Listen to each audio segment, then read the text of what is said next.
परम शांति। जो आत्मज्ञान की बात है, आत्मज्ञान तो वैसे बहुत जन्मों के बाद ही आत्मज्ञान मिलता है। आत्मज्ञान मिलने के लिए आत्माएं अनेकों जन्म भक्ति करती हैं। अनेकों जन्म भक्ति करने के बाद ही आत्मज्ञान होता है। मगर तुम एक आत्मा हो और तुम सिर्फ आत्मा ही हो, शरीर नहीं हो, ये तो साधारण बात है, तो भक्ति मार्ग में भी बताया जाता है।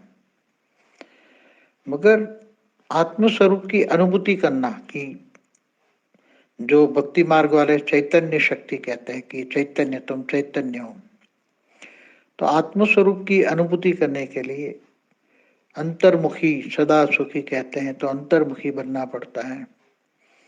आत्मा की रियलिटी नॉलेज होनी पड़ती है कि आत्मा में रियल नॉलेज, आत्मा कहाँ रहती है।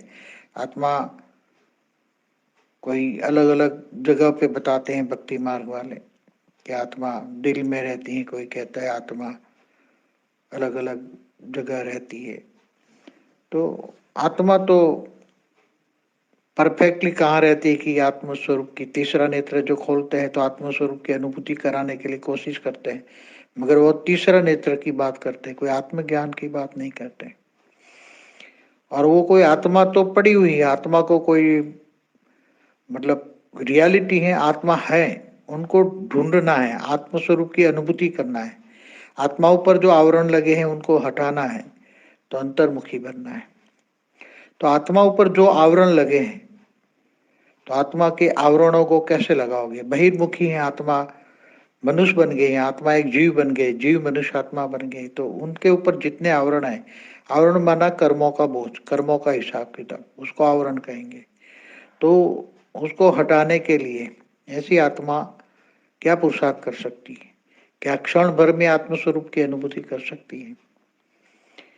जब भक्ति का फल ज्ञान मिलता है और ज्ञान पता लगता है कि मैं आत्मा हूं और उसको परमात्मा से कनेक्शन करता है, तो परमात्मा को भी यथार्थ विधि से आत्मा परमात्मा को जब तक नहीं जानती और आत्मा परमात्मा का कनेक्शन माना योग जब तक सही ढंग से नहीं होता, तब तक आत्मस्वरूप की तो अनुभूति होगी नहीं। तो क्या एक क्षण में थोड़ी आत्मस्वरूप की अनुभूति होगी। आत्मस्वरूप की अनुभूति के लिए बहुत ही अंतर्मुखी, मन का मौन, मन को संयमित, मन को हमेशा परमात्मा में लीन कर्मयोगी जीवन बिताना पड़ता है। अगर जितना बहिर्मुखी होगे तो बहिर्मुखी होने वाला ज्ञान तो होगा, मैं आत्मा हूं, परमात्मा सा ज्ञान भी है, मगर आत्मा परमात्मा का कनेक्शन नहीं होगा बहिर्मुखी होने से।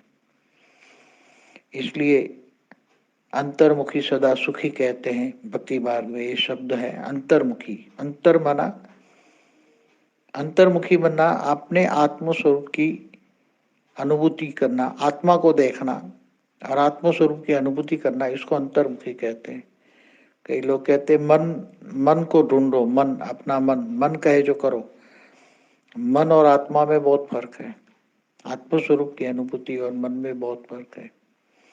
इसलिए आत्मा को कह दे कि नहीं ये तो एक क्षण की बात है, एक क्षण की बात है, नहीं आत्मा चैतन्य आत्मा एक क्षण में प्रत्यक्ष हो जाएगी, तुम हाँ एक क्षण में अपने आप को ढूंढ लोगे, चैतन्य प्रत्यक्ष हो जाएगा, चैतन्य आत्मा प्रत्यक्ष हो जाएगी। कहने वाली बात है, मगर चैतन्य आत्मा को ढूंढना, अपने आप को ढूंढना, जैसा कि आप ही खो गए हो माया के सागर में। इस सागर के अंदर, माया के सागर के अंदर मनुष्य इतना खो गया है कि अपने आप को ही भूल गया है कि मैं कौन हूँ, कहाँ से आया हूँ, क्यों आया हूँ। हमेशा कहता हूँ अपने आप को ढूंढो। तो आत्मस्वरूप की अनुभूति करना ही अपने आप को ढूंढना है। और आत्मस्वरूप की अनुभूति बहुत मुश्किल चीज है, कोई एक सेकंड में कह दे कि नहीं होता।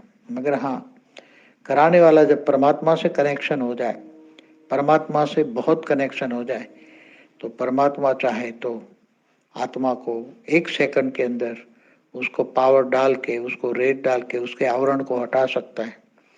और परमात्मा आत्मा को एकदम कर्म बंधन से मुक्ति देकर उसको एकदम आत्मस्वरूप की अनुभूति करा सकता है। वो परमात्मा के हाथ में है, आत्मा के हाथ में नहीं है।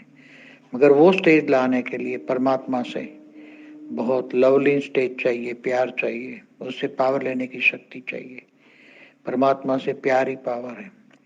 तो पहले तो परमात्मा का कनेक्ट नॉलेज हो, परमात्मा से पावर हाउस से कनेक्शन जोड़ना है, पावर हाउस से पावर लेना है। तो ये लोग तो कहते हैं कि अंदर आत्मा तो बैठी है, आत्मा को तो डिस्कवर करना है, आत्मा को डिस्कवर करना है। तो अंदर आत्मा है, उसके आवरणों को जो पड़े हैं उसको हटाओ। तो हटाओ के लिए योग चाहिए, योग बल से ही विकर्म विनाश होंगे। आवरण के हटाना मना विकर्म विनाश करना। इसलिए अंतर्मुखी सदा सुखी। परम शांति।